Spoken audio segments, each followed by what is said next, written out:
It is the 7th day of May 2018. Welcome to New Vision TV News around Uganda. Here we look at stories making headlines across the country. I am your host, Rethi Naseje.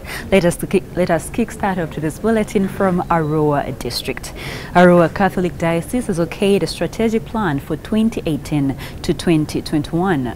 The diocese during its fifth synod budgeted for 3.3 billion shillings after a thorough analysis of its priority areas. Louis Ajusi, the ARUA Diocese Pastoral Coordinator, said the monies would be raised through local and international donors, plus the contributions from the Christians. He said the diocese was investing in getting more plots of land in towns within the districts in the region, giving some land to Centenary Bank, buying shares in the bank and boosting its capital. Ajusi said for the donors to effectively support the diocese, they need a strategic plan for easy lobbying. Ajusi said ARUA Diocese has been having problems with donors over poor accountability for monies remitted for various projects. The synod emphasized the need for spirituality in leadership as key in pleasing God. Moving on to SHEEMA district, 7 candidates have been nominated to compete for SHEEMA municipality MP seat ahead of municipal parliamentary and local elections slated to take place on July 9th. They include Science and Technology Minister Dr. Elioda Tumwesige for the NRM, who is also SHEEMA North MP, former acting Ankola Western University Vice Chancellor Dr. Masheke Katusime, and Jonas Tumwine, the former Assistant Commissioner for Communications in the Public Service Ministry, who are running on independent tickets. Others are Raymond Kamugasa, Ambrose Amanyiri, an independent, Ruyoya Benjamin, an independent, and Plan Mujenyi, the only woman in the race running on the Forum for Democratic Change ticket. Jafari Matungo Kabuye, Robert Kamugasa, and Kashaki Nuagaba, who had said they would turn up for nominations, did not show up. Okay, as we continue to look at stories making headlines across the country, let us take a look at what is making headlines in today's copy of the New Vision. Our headlining story today is new anti-graft team announced. Then we see Museveni unveils new plan for fighting corruption. Also in the New Vision, we have the full speech, reactions to the speech, then Museveni blasts UN, DR Congo and ADF, and also highlights of previous speeches. This is what happened yesterday during the State of the Nation address. You can get the full details in today's copy of the New Vision. More in the New Vision. We have environment. Uganda has only 2 incinerators for Buvera. Moving on. More stories making headlines today. Museveni names anti-corruption team. Yeah, we have, let's see, all these first pages are for the State of the Nation address. So you want them in details, and for your archives, your copy of the New Vision has it for you. We have Kadaga blames dismal house performance on age limit bill. It is a story you could get in detail. Higher Education Council, BTVET clash over course accreditation. Moving on, regional stories. We have SHEEMA, 7 nominated in SHEEMA, 3 for Uganda. Court approves Bugiri polls. These are some of the stories you can get in detail when you buy your copy of the New Vision. Moving on, every Thursday, we have the business tender, business vision and tenders. The headlining story is getting the extremely poor out of poverty. Can that be possible? That is a story you should get and see whether that can be implemented.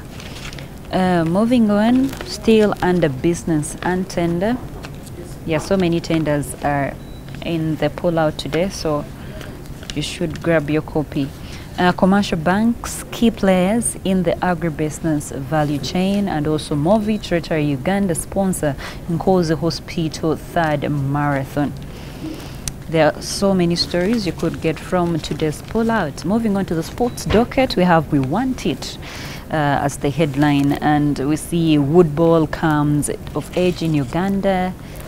Then Simba finds a new Aussie home, and then England carry a 52-year-old Jinx. Yeah, these are some of the stories you could grab from the sports docket, and New Vision has so many stories that have not aired out today. So get your copy at only 2,000 shillings. And remember, we are proudly the leading daily. Let's continue looking at stories making headlines across the country. Let's go to Palisa district, where woman MP nominations were on Tuesday interrupted by a heavy downpour that lasted for 6 hours.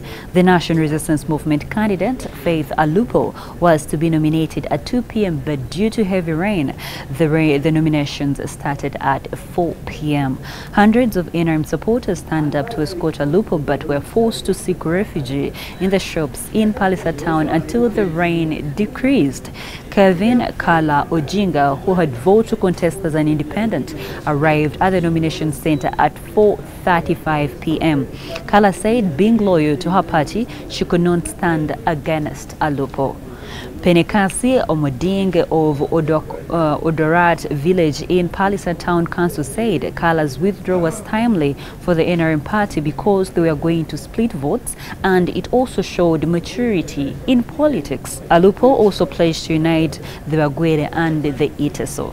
She said she would see that the government fulfills the pledge of fixing the Tilinyi Palisa Kumi and Kamonkoli Road. Finally, from Bugiri district, the High Court has allowed the Electoral Commission to carry out nominations for Bugiri Municipal Mayor race.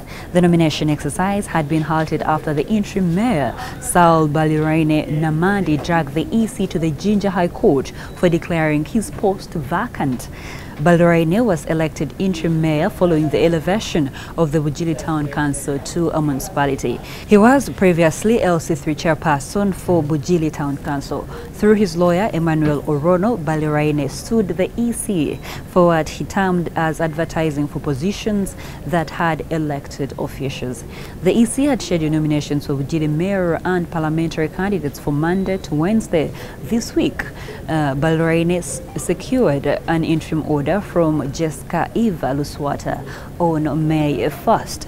The order had also undermined nominations for aspiring candidates intending to vie for Bugiri municipality parliamentary seat. However, in a ruling read by the Jinja High Court, the Deputy Registrar Jesse Biaruhanga on Tuesday, court faulted Baliraine and the 14 councillors for failing to seek guidance from the local government ministry and the district leadership. Biaruhanga dismissed the application with costs.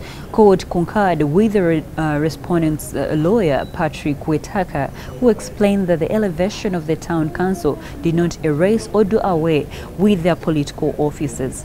Wetaka explained that the elevation only reduced their geographical areas of representation. The applicants did not prove that the elevation was a threat to their political offices. Court say the applicants did not show any shortcomings or practicability of the position regarding their status.